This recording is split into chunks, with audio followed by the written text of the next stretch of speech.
set planets, a partial lunar eclipse, and the return of the winter stars. From November 6th through the 11th, watch the moon glide past Venus, Saturn, and Jupiter after sunset in the south-southwest.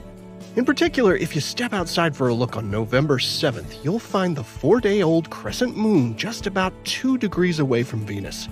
Should be really pretty, so don't miss it.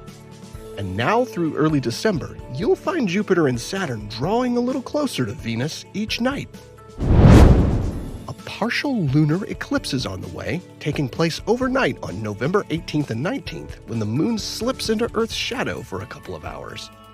Weather permitting, the eclipse will be visible from any location where the moon appears above the horizon during the eclipse. Depending on your time zone, it'll occur earlier or later in the evening for you.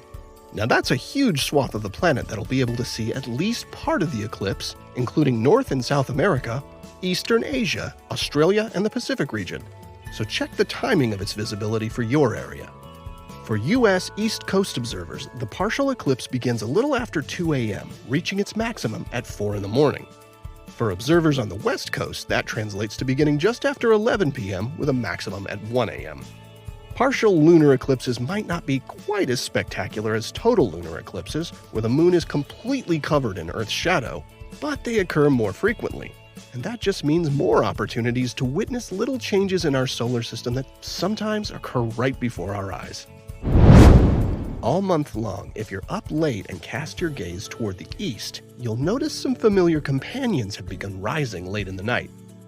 The familiar stars of northern winter skies are returning, rising late at night and sitting high in the south by dawn. You'll find the Pleiades star cluster leading the constellations Taurus, the Bull, and the Hunter, Orion, followed by the brightest star in the sky, Sirius.